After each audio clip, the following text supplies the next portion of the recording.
Hello, it's me, Cubby. Firstly, sorry this is a little bit late. I haven't been very well the last couple of days, as you might be able to see from my really tired, possibly tired looking face. Right, today I am going to review this. I can't see the camera, so I don't even know if you can see it. There we go.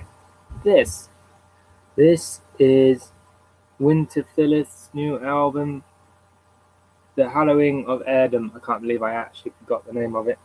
It's a really cool album, and it was released last week, I believe. I listened to it lots of times, and it's very cool. Kiara also likes it. She's not attached to my hand, believe me, she's alive. So, what can we say about Winter Phyllis? Well, they're an English band. I believe that they would say they were English rather than British. That's kind of irrelevant, but for some people it matters. They normally play like atmospheric black metal with lyrics that sort of are about the heritage of England and stuff like that. Their name is actually Old English for kind of October or winter full moon, which happens in October, the first full moon of winter, which is kind of cool. The album was released on Candlelight/Spine Farm Records, and it's a 12-track affair, and it's got some really nice album artwork. I really like it so much that I may actually have to buy it on vinyl as well, which is something I only really do for artwork. Ooh, I dropped it. Right, so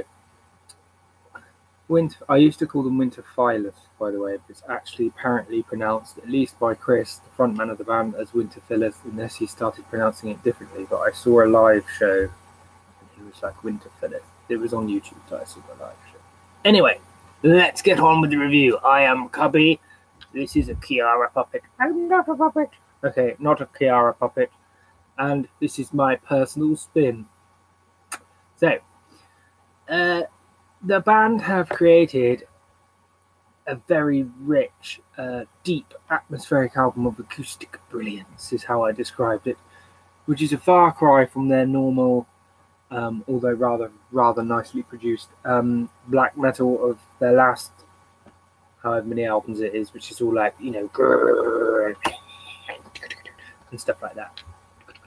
There is nothing like that. They've gone full Opeth on us and just ditched the whole lot and gone, I know, let's go and sit by a fire in the woods and just write a load of songs, which is kind of actually really cool. And as far as I'm concerned, is just as metal as you know, doogity and stuff like that, because they've gone, let's just go out into the woods and record a fire. There is actually the sounds of a fire on the album at one point, and let's just sing and stuff.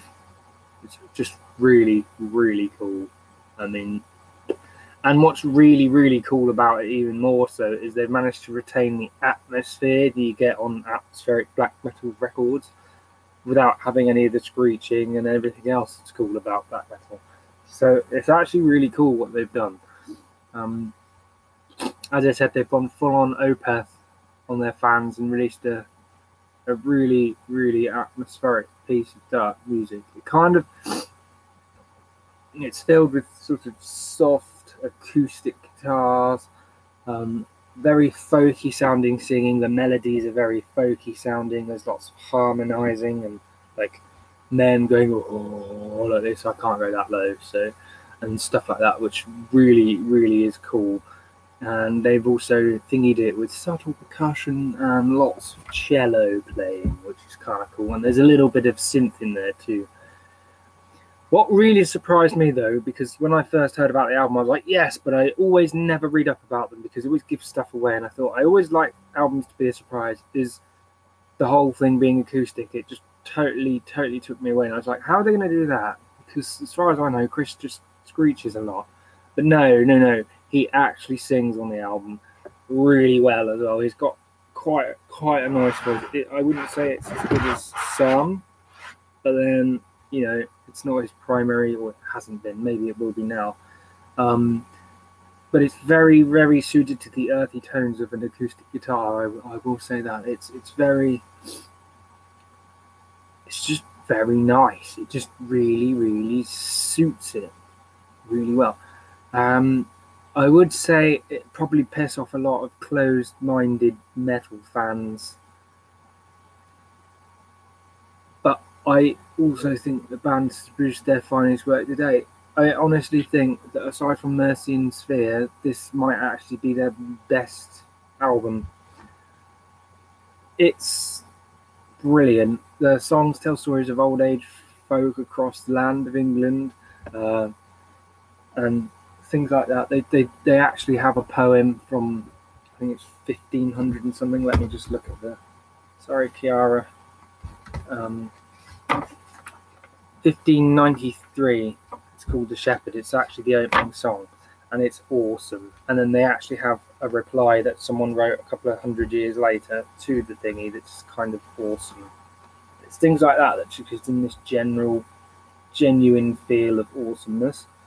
Awesome. Can't get it wrong properly. My hand's too big. However, it's not perfect.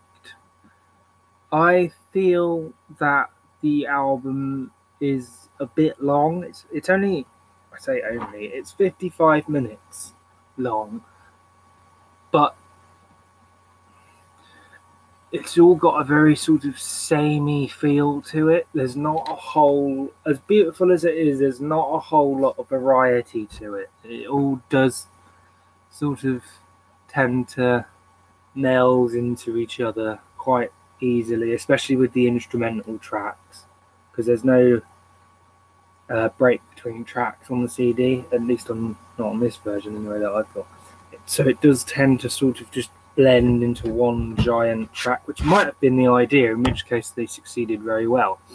But I think the biggest failing for it is its length. It could have done with a bit of, I can't even do that with my left hand, snippy, and that's pretty much my only complaint, and just a little bit more variety in sound, in just the way they played everything. However, then if they'd done that, it might have upset the overall balance of the album, because it's very, like, it sticks you in a forest in the Peak District and leaves you there. It's very, this is where we are. What else can we say? It's very well produced. It kind of sounds, when you turn it up really loud, like you're actually there around a fire listening, so that's cool. And so, yeah, that's pretty much all there is to say about it. If you're expecting more black metal, you'll get it, but not in the traditional sense of or anything like that. It's got the atmosphere of black metal, but it's all on acoustic guitar, cello, and singing folky people. So, highlights for me would be Resting Tarn, simply because I've been to many a tarn in the Lake District, Peak District, and it's basically an old English word for lake, effectively, or body of water. And so it kind of it thingies with me on a personal level, because I love tarns. They're amazing. There's one up in the Lake District that's you have to walk effectively up a mountain to get to, and then it's just this body of water surrounded by mountains. It's amazing.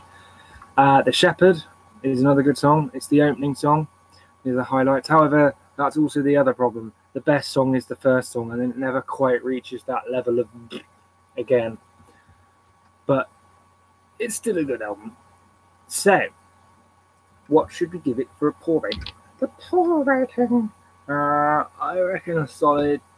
I know I've just said it's their best work, but I'm thinking 7.5 pours. 1, 2, 3, 4, 5, 6, 7, 8. That was 8. Okay, it can have 8 pours. I can't count. So there we go. 8 pours out of 10. It's pretty good. I would say it's probably Winterfield's best album, in spite of just giving it 8. So, thank you. If you enjoyed this review, I will be reviewing Between the Buried and Me's new album soon, called Automata 1. and also Tesseract's new album called Sonder. I can't remember what it's called, but I ordered it yesterday. It should arrive today. That will happen next week, or no, next week, as long as I'm not ill. Same time every week on a Wednesday normally. Sorry I was late today, because it's now Saturday, but I've not been very well at all. If you enjoyed this review, maybe press like and maybe subscribe and stuff. Maybe if you want to. For other reviews, go to see my friend Bloody Chuckles Studios. Link is in the thing below, along with a link to Winterfiller's video for the title track of the new album, which is called The Hallowing of Heirdom. Thank you for watching. I put that in my notes, you know, a big smile. So, thank you for watching. I have been Cubby. I have been Kiara.